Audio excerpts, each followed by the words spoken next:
You'll regret that this night ever existed. I pulled into my driveway at 9:47 p.m., later than usual because Tommy Hendricks had stayed after school to discuss his essay on Macbeth. The kid was genuinely curious about whether Lady Macbeth was truly evil or just desperate. I'd found myself enjoying the conversation more than I'd expected.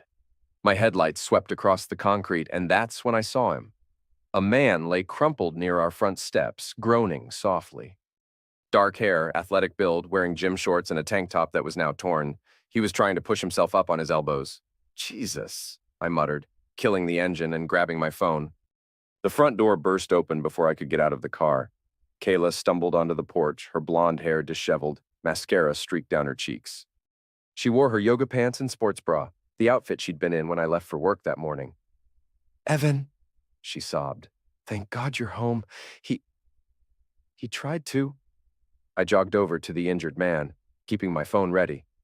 "What happened?" "Who is this?" "I don't know," Kayla wailed. "He just came to the door, and when I answered, he pushed his way in." Julian heard me screaming and came running. Julian Stokes, our neighbor from 2 houses down, emerged from the shadows near our oak tree. His face was grim, his knuckles scraped and swollen. "Called 911 already," Julian said, his voice flat. "EMTs should be here in 5 minutes. Cops, too." The injured man lifted his head, squinting at me through swollen eyes. I didn't, he mumbled. "Don't talk," I told him, though something cold was settling in my stomach. "Help's coming." Kayla rushed to my side, pressing her body against mine. She was trembling, but I noticed she smelled like expensive cologne, not mine. "He was so violent," she whispered. If Julian hadn't heard.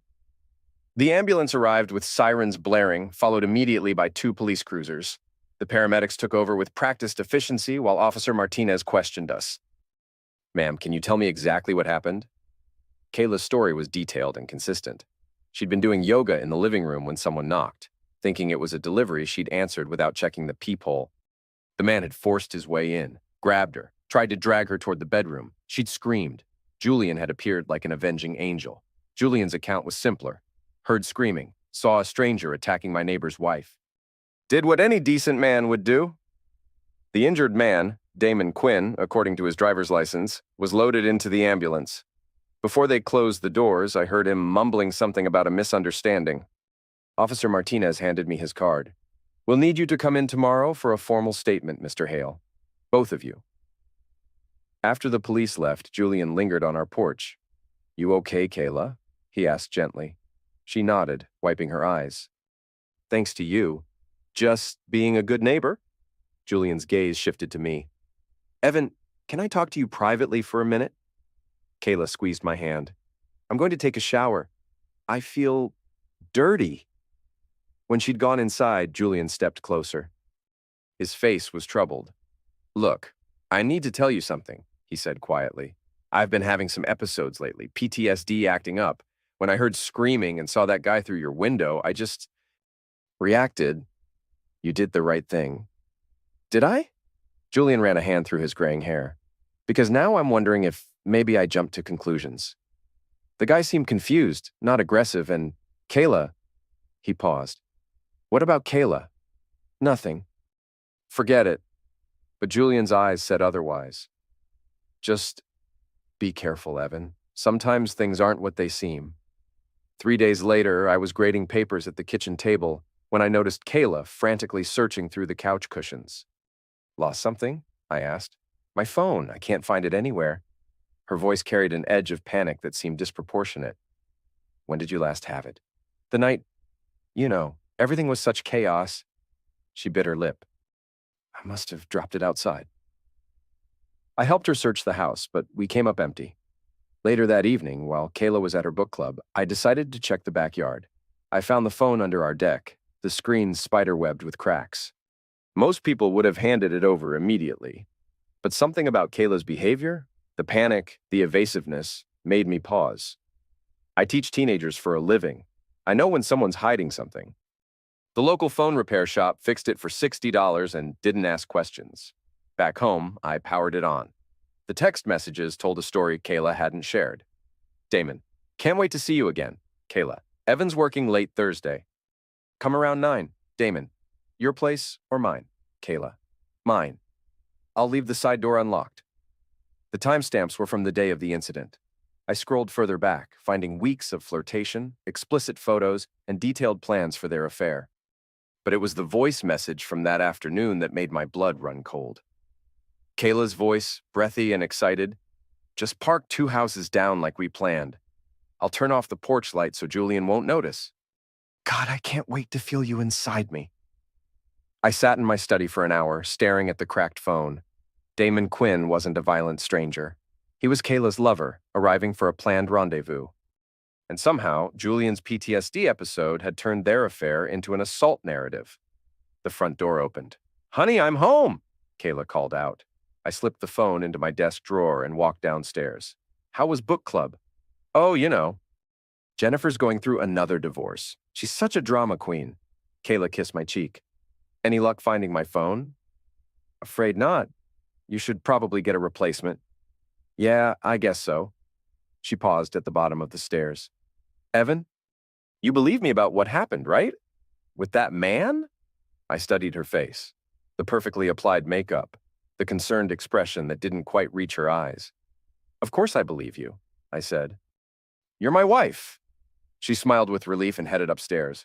I waited until I heard the shower running, then pulled out my own phone and composed a text message. From Kayla's number to Damon. "We need to talk. Somewhere private. How about that coffee shop on Hennepin tomorrow, 2 p.m.? The reply came within minutes. "Are you insane? Your husband could have had me arrested." "That's exactly what we need to discuss," I typed back. "Trust me." A longer pause, then, "Fine. But this better be worth the risk." I deleted the conversation from Kayla's phone and put it back in the drawer. Sometimes the best way to catch a liar is to let them think they're still getting away with it. The coffee shop on Hennepin was busy enough to provide cover, but quiet enough for conversation. I arrived 10 minutes early and chose a corner table with a clear view of the entrance. Damon Quinn walked in at exactly 2 p.m., scanning the room nervously. The bruises on his face had faded to yellow-green, and he moved carefully, favoring his left side. When he spotted me instead of Kayla, confusion flickered across his features. I stood and waved him over. "Damon, I'm Dr. Hale from the University of Minnesota. Thanks for agreeing to meet." He approached cautiously. "Where's Kayla?" "She's not coming. Please, sit down." I gestured to the chair across from me. "I apologize for the deception, but I needed to speak with you privately about what happened." "I don't understand." "I'm conducting a research study on relationship dynamics and marital stress." The lie came easily. I'd prepared it carefully. "Kayla mentioned your situation, and I thought you might be willing to share your perspective. For academic purposes, of course. Completely confidential." Damon's posture relaxed slightly. Like most narcissists, he enjoyed talking about himself. "What kind of study?" "I'm particularly interested in how external pressures affect married couples. Kayla tells me you were friends and then someone, a neighbor, misinterpreted your relationship and attacked you." "Friends," Damon snorted. "Is that what she called it?" I leaned forward with scholarly interest. "There was more to it?" "Look, Dr. Hale, I don't know what game Kayla's playing, but we weren't just friends." Damon's ego was taking over. "She's been after me for months. Coming to my gym, flirting, asking for private training sessions. That must have been flattering." "Heck yes, it was flattering. Your wife is smoking hot." He caught himself. "Wait, you said your name was Hale. Are you—" "Kayla's husband, yes. But don't worry, this is purely professional. I study these dynamics for a living. Nothing you tell me will go beyond this conversation." Damon studied my face, looking for signs of jealousy or anger.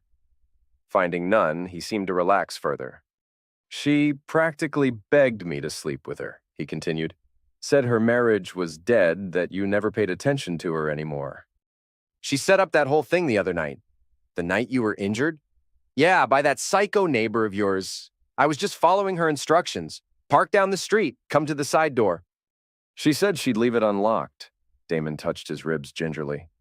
"Next thing I know, some lunatic is beating the crap out of me thinking I'm a burglar." I nodded sympathetically. "That must have been terrifying." "You're right, it was." And then Kayla. She just stood there screaming like I was actually attacking her. Didn't say a word to help me. "Why do you think she did that?" Damon shrugged. Panic, I guess. Or maybe she realized how bad it would look if the truth came out. I signaled the waitress for another coffee. Can I ask you something personal? Are you married? Yeah, Carly. For the first time, guilt flickered across his face. She doesn't know about any of this. That must be stressful. Look, what Carly doesn't know won't hurt her. And it's not like Kayla and I were planning to run away together. It was just physical. I paid for both our coffees and stood to leave. Thank you for your time, Damon. This has been very enlightening. That's it? That's it. Like I said, purely academic. He stood as well, wincing slightly. Dr. Hale, for what it's worth, I'm sorry about everything. Kayla came on to me, but I should have been stronger. Don't worry about it, I said, shaking his hand. These things happen. I walked to my car and sat in the parking lot for 5 minutes, letting the rage settle into something colder and more useful. Then I drove to my lawyer friend's office and handed him the coffee receipt from our table. I need you to run a background check on this guy, I told him. Everything you can find. The gym where Damon worked was called Elite Fitness, one of those upscale places with juice bars and personal training rooms. I'd never set foot in it before, but I knew Kayla had been a member for over a year. I waited in the parking lot until I saw a petite brunette leave through the main entrance.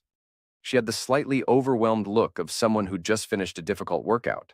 According to my research, this was Carly Quinn, Damon's wife of 4 years, currently employed as a pediatric nurse at Children's Hospital.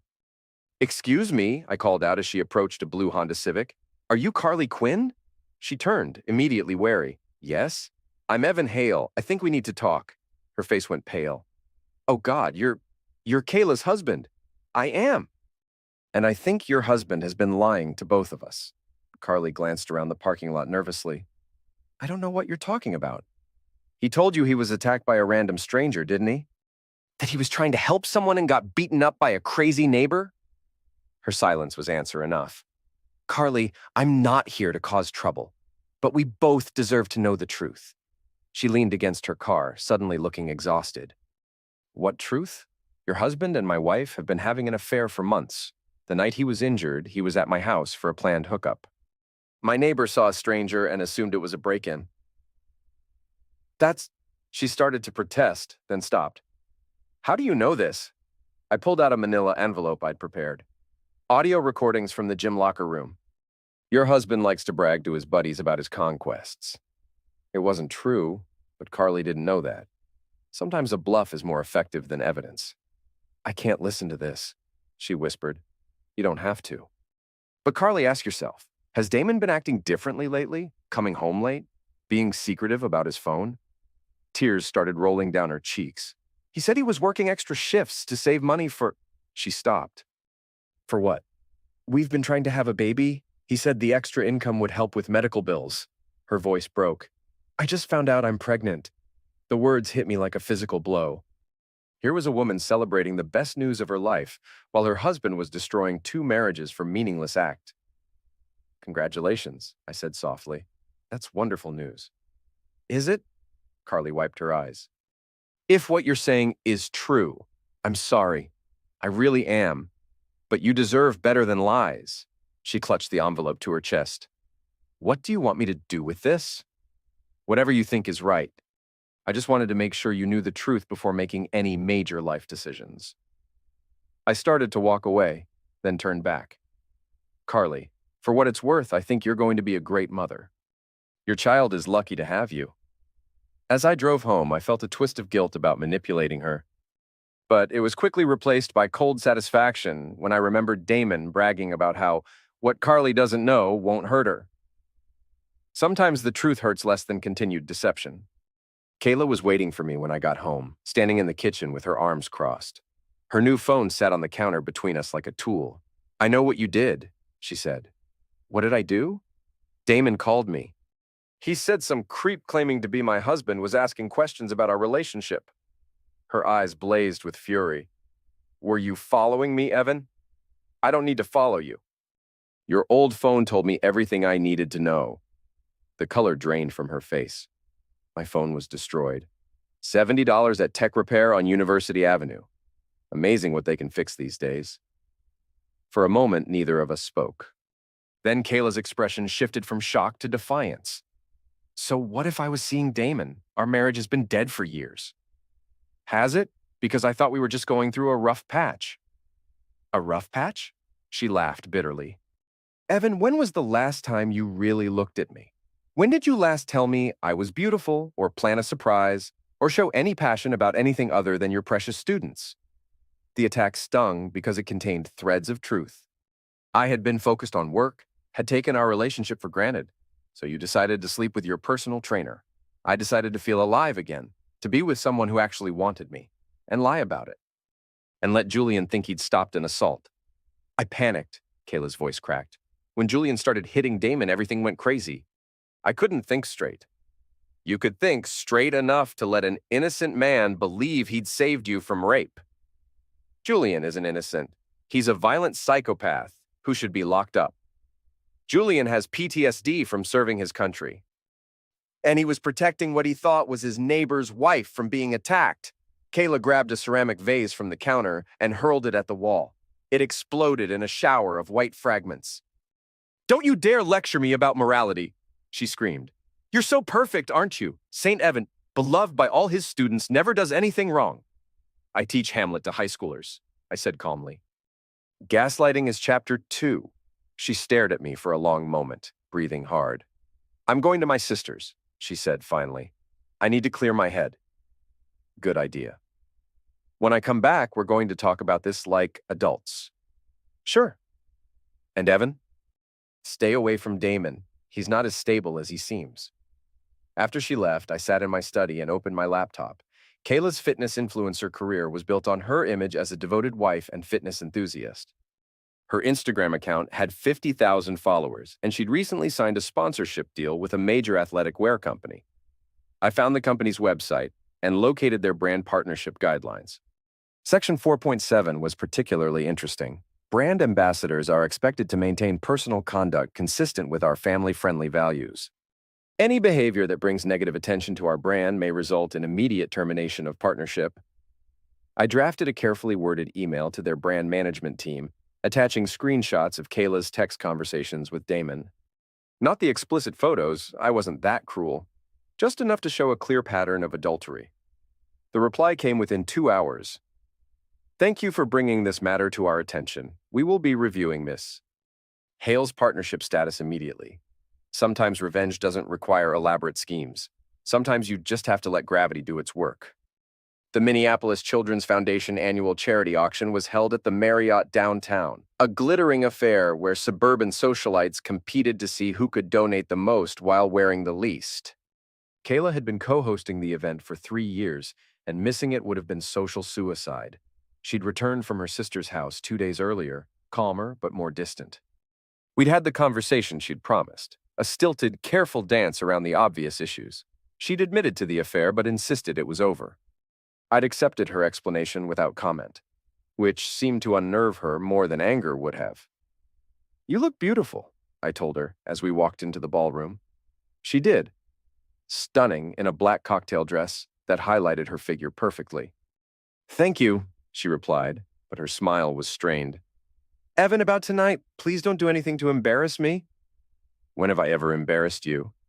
She squeezed my arm. Just be yourself. Quiet, supportive husband. The auction was in full swing when Carly Quinn walked in. She wasn't supposed to be there. The tickets cost $200 each. And from what I knew about nurses' salaries, that was a stretch for someone saving for a baby. But there she was, wearing a simple blue dress and looking determined. Kayla spotted her immediately. What is she doing here? She hissed. Who? That woman. Damon's wife? Carly made her way through the crowd, clearly searching for someone.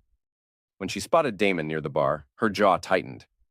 Ladies and gentlemen, the auctioneer called out, our next item is a week-long stay at a luxury cabin in Duluth, generously donated by the Morrison family. But nobody was paying attention to the auction anymore. Carly had reached Damon, and even from across the room, their body language screamed confrontation. You son of a witch! Carly's voice carried over the ambient chatter. Did you think I wouldn't find out? Damon grabbed her arm, trying to pull her toward a quieter corner. Carly, not here. We can talk about this at home. Talk about what? About how you've been screwing your client while I've been working double shifts to pay for fertility treatments? The room was going quiet now, conversations stopping as people turned to watch the drama unfold. You invited me, Damon's voice rose defensively. Don't act like I forced you. That's when I pulled out my phone and started recording. Invited you where? Carly demanded. To the house that night. You texted me, told me to come over. I texted you? Carly's voice was dangerously quiet. Show me this text. Kayla had gone rigid beside me. We need to leave, she whispered. In a minute. Damon was fumbling with his phone, his face growing redder. It's not here. I must have deleted it. You must have deleted it, Carly repeated. How convenient. The entire ballroom was watching now. Someone had even turned off the music. Carly, you're making a scene, Damon pleaded. Think about the baby. I am thinking about the baby, she screamed. I'm thinking about whether I want my child to have a father who lies and cheats and destroys other people's marriages. She turned toward the crowd, her eyes finding Kayla in the sea of faces. And you, she called out. You pathetic, selfish witch. You have a good man at home and you throw it away for a few hours with my husband? Kayla started toward the exit, but Carly's voice followed her. How does it feel to know he was only using you? That he told his gym buddies you were just another desperate housewife begging for attention? The silence that followed was deafening. Then the whispers started. Isn't that Kayla Hale, the fitness influencer? I thought she was married to that teacher. Did you hear what that woman said? I stopped recording and slipped my phone back into my pocket. Kayla had reached the exit and was practically running toward the elevators. I found her in our car, crying into her hands. This is all your fault, she sobbed. You told that woman about us.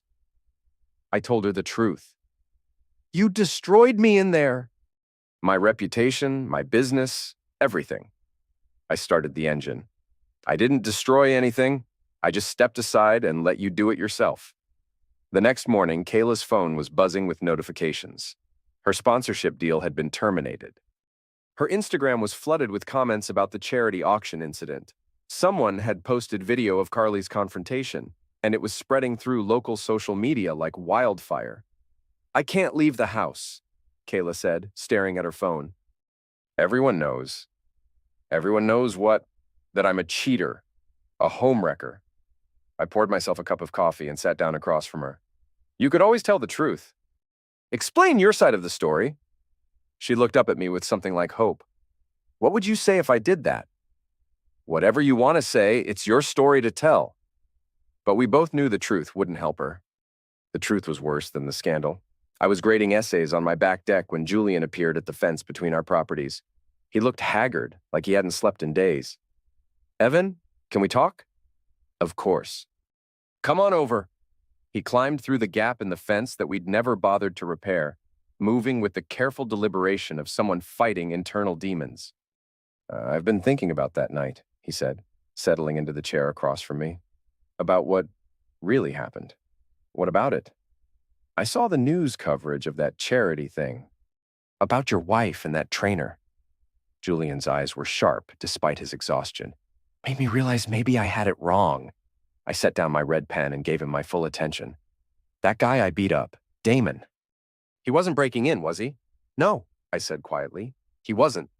Julian absorbed this without surprise. How long had it been going on? Months, from what I can tell? And I just happened to have one of my episodes at exactly the wrong time. Julian laughed, but there was no humor in it. You know what the really screwed up part is? What? I feel bad about hurting him. Even now, knowing he was screwing your wife, part of me feels guilty for putting a man in the hospital. You thought you were protecting Kayla. Yeah, well, turns out Kayla didn't need protecting from him. She needed protecting from herself. Julian rubbed his temples. I've been seeing a new therapist. She says the guilt I'm carrying isn't about him. It's about all the times in the Middle East when I couldn't protect the people who actually needed it. We sat in comfortable silence for a moment, watching a cardinal build a nest in the oak tree. Can I ask you something? Julian said finally. You seem pretty calm about all this. Your wife cheating, the public humiliation, everything. Most guys would be losing their crap right about now. I considered my answer carefully. I teach teenagers, Julian. You learn patience. You learn that sometimes the best way to deal with bad behavior is to let natural consequences play out. Natural consequences? Damon lost his job after that gym incident went viral. Kayla lost her sponsorship deal and her reputation. Their actions created their problems. I just didn't get in the way. Julian studied my face.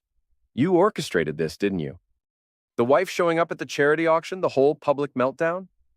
I had a conversation with Carly. What she did with that information was her choice.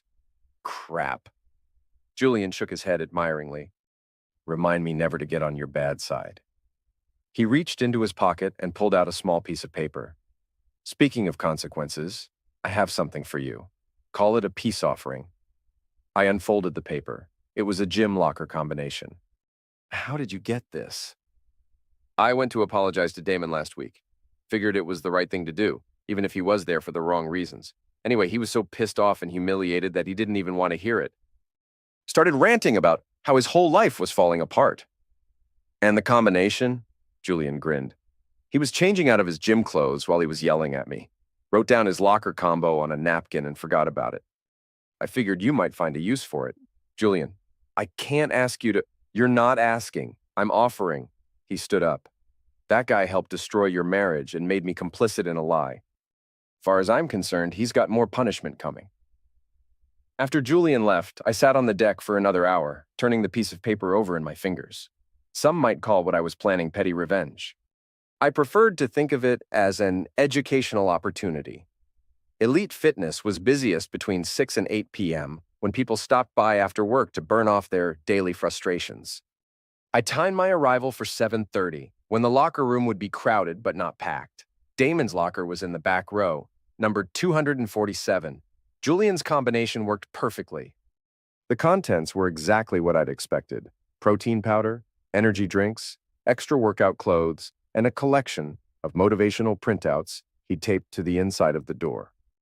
Quotes about success, determination, and crushing your goals. I replaced them with something more appropriate. The photo was from the night of the incident, Damon's bruised, swollen face looking pathetic and confused. Below it, in large block letters, I'd printed, "This is the cost of stealing a man's wife and parking like a coward." The second photo showed Damon's car parked 2 houses down from mine on the night in question, with a timestamp proving when it was taken. The third was a printout of the Google reviews his personal training business had been receiving since the charity auction incident. Unprofessional and unethical, avoid at all costs. Homewrecker. Destroyed his own marriage and someone else's. Zero integrity. Find a trainer who actually cares about family values. I closed the locker and walked out through the main workout area. A few people glanced at me curiously. I clearly didn't belong in this temple of fitness, but nobody questioned my presence. The next morning, my phone buzzed with a text from an unknown number. You think you're so clever, don't you? This isn't over. I screenshot the message and added it to the file I'd been building. By noon, a friend who worked in social media sent me a link to a TikTok video. Someone had recorded Damon's reaction when he opened his locker, capturing his face as he saw the photos. The video had already been viewed 50,000 times, with comments ranging from supportive to savage. Play stupid games, win stupid prizes. When you cheat, everyone finds out, eventually. This is what happens when you mess with the wrong husband. That teacher is a savage, and I'm here for it. The video was shared across multiple platforms, picking up momentum as it spread through the local fitness community. By evening, it had been featured on a popular Instagram account that specialized in public shamings gone viral. Elite Fitness called an emergency meeting with Damon that afternoon.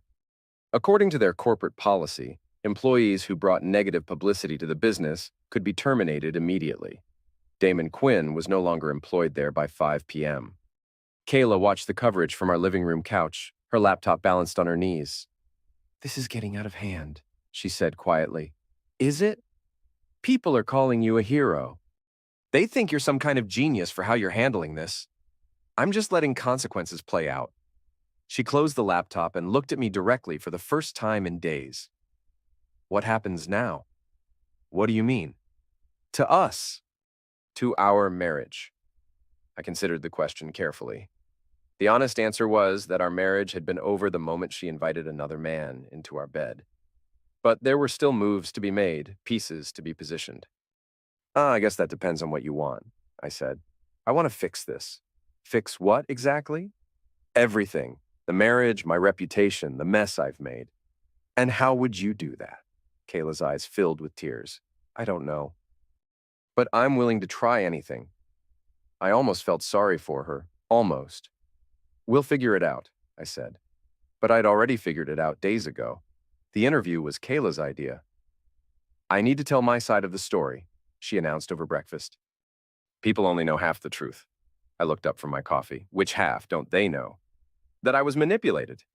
That Damon pursued me for months. That he made me feel like my marriage was already over. Her voice took on the practiced tone she used for Instagram videos. I was vulnerable and he took advantage.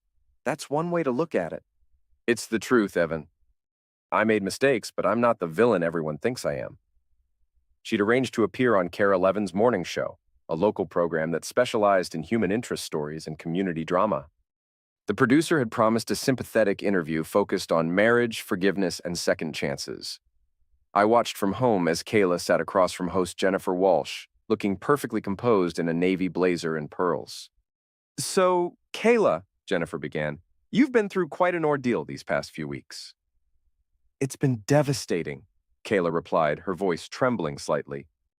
I made some poor choices, but I never intended for anyone to get hurt. Tell us about your relationship with Damon Quinn. Kayla took a shaky breath.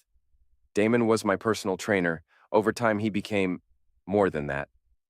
He was very persuasive, very charming. He made me feel like my marriage was already over, that my husband didn't care about me anymore. So, you felt manipulated? Absolutely. Damon is a predator who targets vulnerable women. He told me exactly what I needed to hear when I was at my lowest point. I had to admire her strategy. Paint herself as the victim, shift blame to Damon, appeal for sympathy. It might have worked if Carly hadn't been watching. My phone buzzed with a notification. Carly had posted a video response on Facebook. In the video, she sat in what looked like her living room, her pregnant belly visible beneath a simple sweater. Her voice was calm, but furious. I just watched Kayla Hale's interview, and I have to respond. She wants to paint my husband as a predator and herself as a victim. Let me tell you what really happened. Carly held up her phone. This is a voicemail Damon left me 3 weeks ago before everything came out. Listen carefully. The audio was crystal clear. Damon's voice, slightly drunk, rambling about his conquest. Carly, baby, you're so naive. You think I'm working late, but I'm actually screwing this hot little housewife. She practically threw herself at me, begged me to come over when her husband was at work. You should see the things she does. Things you'd never do. The video continued with more evidence. Text messages, photos, even a recording Damon had made bragging to his gym buddies about that desperate teacher's wife who can't get enough. By noon, Carly's response had been viewed 200,000 times. Kayla came home in tears. She destroyed me, she sobbed. That vindictive witch destroyed everything I said. She just told the truth. The truth. Kayla whirled around. You want the truth? I cheated because you stopped caring about me years ago. Because you care more about your students than your wife. Because you never make me feel beautiful or wanted or special. So it's my fault. Yes. No. I don't know. She collapsed onto the couch. Everything is ruined. My business, my reputation, my friends, nobody will even return my calls. Her phone buzzed. She glanced at it and her face crumpled. What now? The fitness center dropped my classes. They said my presence would be disruptive to the community atmosphere. I sat down beside her. I'm sorry. She looked at me with something like hope. Are you? Are you really sorry? I'm sorry you're hurting. But you're not sorry it's happening. I considered lying, offering false comfort. But we were past that now. No. I'm not sorry it's happening. Kayla stared at me as if seeing me clearly for the first time. You orchestrated all of this, didn't you? The wife showing up at the auction, the gym thing, even that interview somehow. I had conversations with people. What they did with that information was their choice. You manipulative bastard. But there was almost admiration in her voice. How long have you been planning this? Since the night I found your phone. And you've just been, what? Waiting for me to destroy myself? I've been letting consequences play out naturally. She was quiet for a long time, staring at her hands. What happens now? She asked finally. I reached into my jacket and pulled out an envelope. Divorce papers? Divorce papers. Kayla opened the envelope with trembling fingers, scanning the documents. You're not asking for anything. The house? Savings? Nothing? I don't want your money, Kayla. I just want out. Then what do you want? I pointed to the bottom of page 3. Custody of Charlie. Our golden retriever looked up at the mention of his name, tail wagging hopefully. Kayla's face crumpled completely. Not Charlie. Please, he's all I have left. You should have thought of that before you decided to blow up our life. She signed the papers with tears streaming down her face. 6 months later, I stood in the same spot where I'd found Damon Quinn on my concrete. The driveway looked different now, cleaner somehow, as if the pressure washer had removed more than just stains. Charlie sniffed around the oak tree, his tail wagging as he investigated scents only he could detect. The dog had adjusted to our new routine better than I had. We'd moved into a modest 2-bedroom rental across town, close enough to school that I could walk to work. The mailman approached, his bag slung over his shoulder. Tom Morrison had been delivering mail to this neighborhood for 15 years, and he'd seen it all. Morning, Mr. Hale, he called out cheerfully. Morning, Tom. He paused at the end of my driveway, glancing at the house. I heard the new owners are moving in today. I followed his gaze. A moving truck was parked outside what used to be Damon and Carly's house. The foreclosure had gone through quickly after Damon lost his job and Carly filed for divorce. Young couple, Tom continued. Got a baby on the way. Should be good for the neighborhood. I'm sure it will be. After Tom continued his route, I stood there sipping coffee from my travel mug, watching the movers unload boxes and furniture. Life moved on. New families replaced old ones. The neighborhood healed itself. Footsteps on the sidewalk made me turn. Kayla walked slowly down the street, her head down, earbuds in. She looked thinner than I remembered, her designer workout clothes replaced with generic athletic wear. When she spotted me, she stopped walking. We hadn't spoken since the day she signed the divorce papers. She'd moved in with her sister temporarily, though I'd heard through mutual acquaintances that she was struggling to find permanent housing. Her fitness career was effectively over, at least locally. She pulled out her earbuds and approached cautiously. Hello, Evan. Kayla. How's Charlie? Good. He misses you.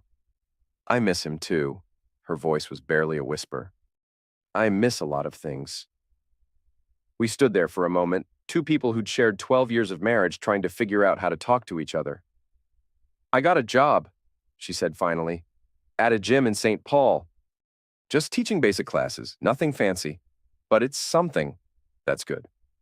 I know you probably don't care, but I wanted to tell you, I'm in therapy. Real therapy, not just talking to my sister. Trying to figure out why I sabotaged everything good in my life. I studied her face.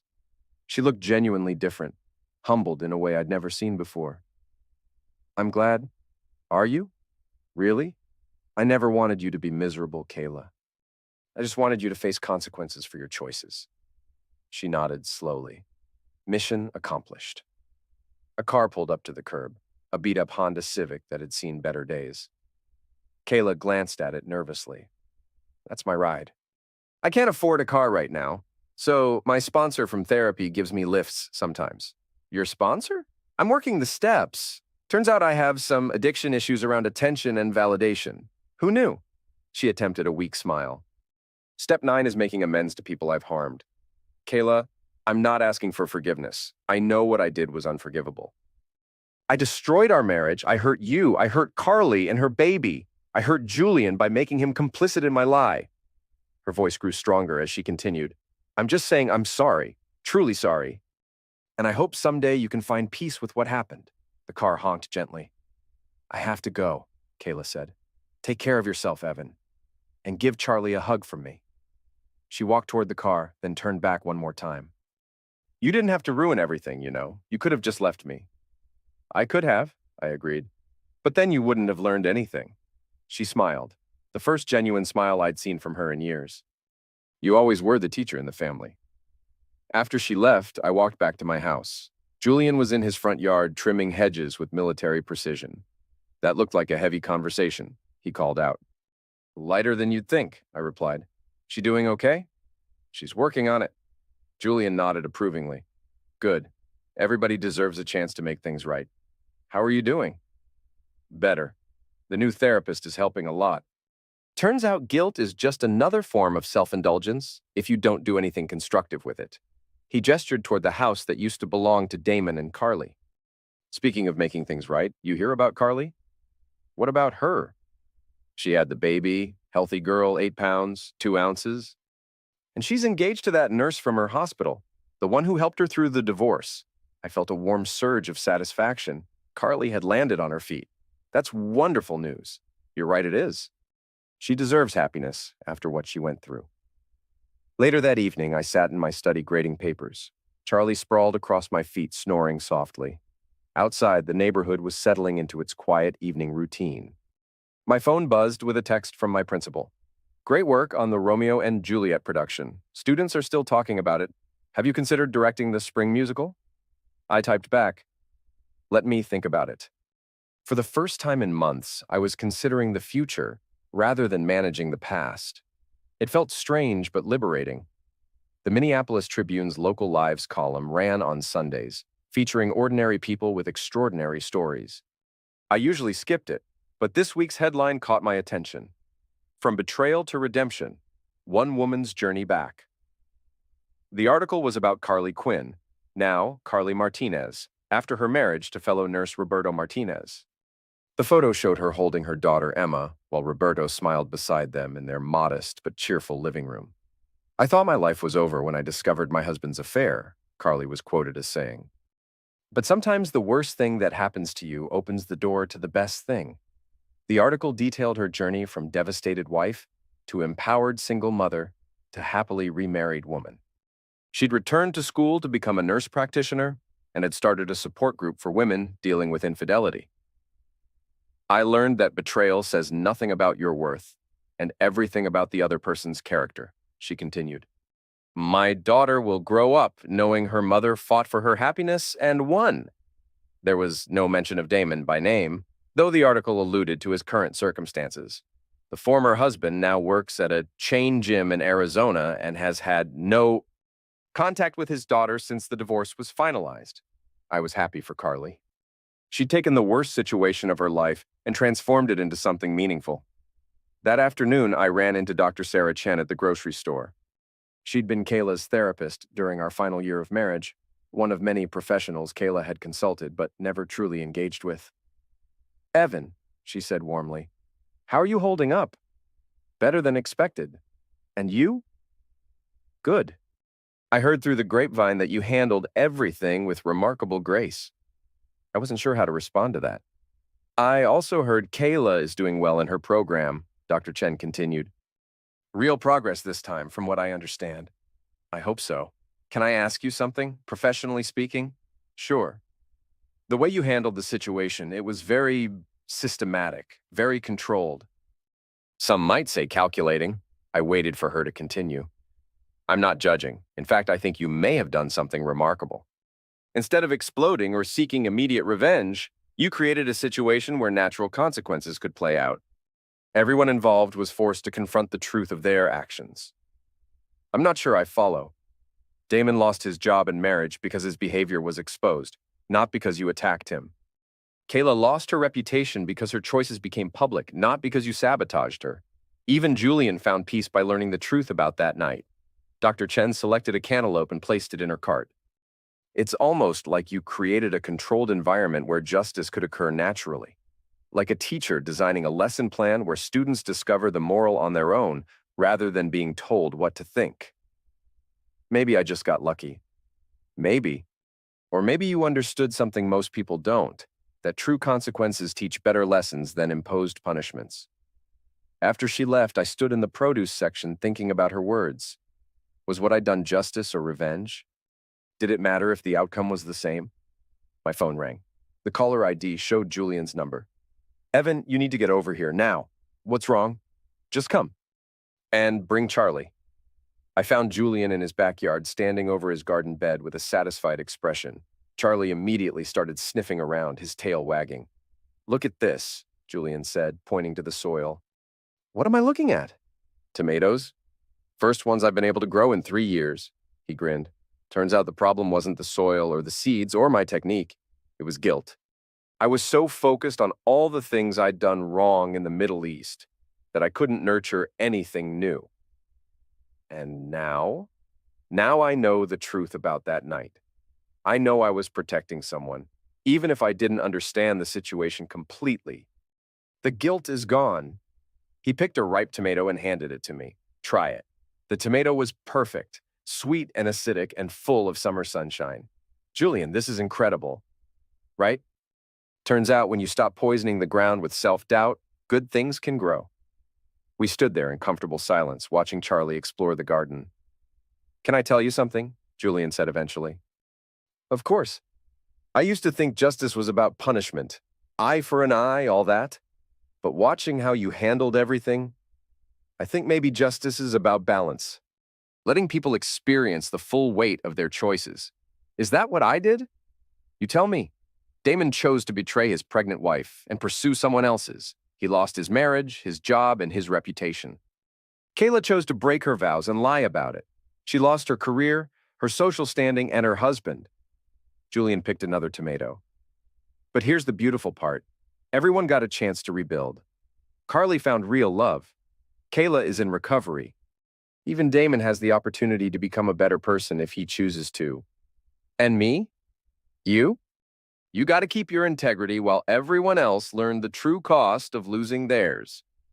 Charlie bounded over with a tennis ball he'd found somewhere, dropping it at my feet expectantly.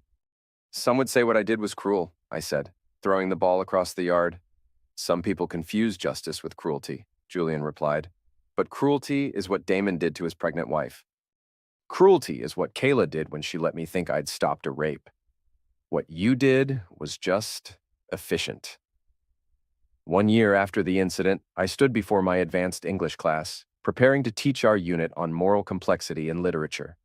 The students, bright, cynical 17-year-olds, stared back at me with the mixture of attention and skepticism that defined their age. Today we're starting The Count of Monte Cristo, I announced, writing the title on the whiteboard. Can anyone tell me what this story is about? Jessica Chen raised her hand. Revenge. More specifically, a guy gets screwed over and spends years planning perfect revenge on everyone who wronged him. Good. And what makes his revenge perfect? The students pondered this. Finally, Marcus Thompson spoke up. He doesn't just hurt them, he makes them destroy themselves. Exactly. Dante doesn't end his enemies. Instead, he creates situations where their own flaws and choices lead to their downfall. Why is this more satisfying than simple revenge? Because they can't claim they're innocent, offered Sarah Kim. They have to face what they really are, I nodded approvingly. The most effective justice isn't imposed from outside. It emerges from within, when people finally confront the consequences of their actions. After class, I walked through the quiet halls toward my office. The school day was ending, and the familiar sounds of teenage life, lockers slamming, friends making plans, the squeak of sneakers on linoleum, filled the corridors. My phone buzzed with a text from my sister. Saw the article about Carly. So happy for her. How are you doing? Good, I replied. Really good. And I was. The past year had been a process of rebuilding, but I discovered that starting over in your 40s wasn't the catastrophe I'd expected. The rental house had become home. Charlie had adjusted beautifully. My teaching had improved, perhaps because I'd learned something about human nature that couldn't be found in textbooks. Another text, this one from an unknown number. Mr. Hale, this is Tommy Hendricks. I graduated 3 years ago. I'm in college now studying literature because of your class. Just wanted to say thanks for showing me that stories matter. I smiled, remembering the kid who'd stayed after school to discuss Lady Macbeth's motivations. The ripple effects of teaching were often invisible until years later. The parking lot was nearly empty when I reached my car. As I unlocked the door, I noticed a familiar figure sitting on the bench near the bus stop. Kayla wore scrubs and looked tired, but healthier than I'd seen her in years. She approached cautiously. I hoped I might catch you. How's the new job? Good. Hard work, but honest work. I'm teaching water aerobics to senior citizens at the community center. She managed a self-deprecating smile. Not exactly Instagram material, but it pays the bills. And therapy? 1 year sober from attention-seeking behavior. Turns out validation addiction is a real thing. She shifted her weight nervously. I wanted to tell you something. About consequences. I waited. For months after everything fell apart, I hated you. I thought you were cruel and vindictive and that you destroyed my life for entertainment. And now? Now I understand that you didn't destroy my life. I did that myself years before Damon came along. You just stopped enabling it. Kayla pulled a small notebook from her purse. My sponsor has me write letters to people I've harmed. Most of them I'll never send, but I wanted you to know what I wrote about you. She opened to a marked page and read, Dear Evan, I spent 12 years taking your love for granted while demanding constant proof that I was worthy of it. I confused attention with affection and drama with passion. When you stopped participating in my need for chaos, I found someone who would. But chaos isn't love and attention isn't intimacy. You tried to love me through my insecurities, but I mistook your stability for indifference. I'm sorry I threw away the best thing in my life because it didn't feel like a romantic comedy. She closed the notebook. I don't expect forgiveness. I just wanted you to know that I finally understand the difference between consequences and punishment.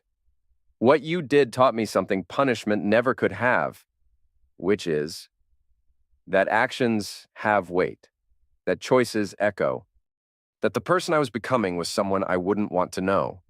Kayla looked directly at me. You gave me the chance to hit bottom cleanly, without anyone to blame but myself. That's actually a gift, even if it didn't feel like one at the time. A city bus approached, and she gathered her things. Take care of yourself, Evan. You're a good man. You deserved better than what I gave you. Kayla? She turned back. You deserved better than what you gave yourself, too. I'm glad you figured that out. After the bus pulled away, I sat in my car for a few minutes, processing the conversation. There was something profoundly satisfying about seeing someone take full ownership of their choices, even when those choices had caused tremendous pain. My phone rang. Julian's number. Evan, you free for dinner? Carly and Roberto are in town with the baby, and we're having a barbecue. You should come. I'll be there. As I drove toward Julian's house, I thought about the past year and the strange turns life could take. A violent misunderstanding had revealed a betrayal, which had led to public humiliation, which had led to personal growth for everyone involved. Maybe that was the real lesson of stories like The Count of Monte Cristo. Justice wasn't about punishment or revenge. It was about creating space for truth to emerge, consequences to unfold, and people to choose who they wanted to be when faced with the full weight of their actions. The barbecue was exactly what I needed: friends, laughter, and the simple pleasure of watching new life flourish. Emma Martinez slept peacefully in her mother's arms while her stepfather grilled burgers and Julian told stories that made everyone laugh. As the sun set over Minneapolis, I felt something I hadn't experienced in years: complete contentment with the present moment. No plotting, no planning, no waiting for consequences to unfold. Just life, moving forward at its own pace, carrying all of us toward whatever came next. Hey, Evan, Carly called out. Come tell Roberto about your Shakespeare unit. He's thinking about auditing some literature classes. I walked over to join the conversation, Charlie trotting beside me, and realized that sometimes the best revenge is simply living well enough that revenge becomes irrelevant.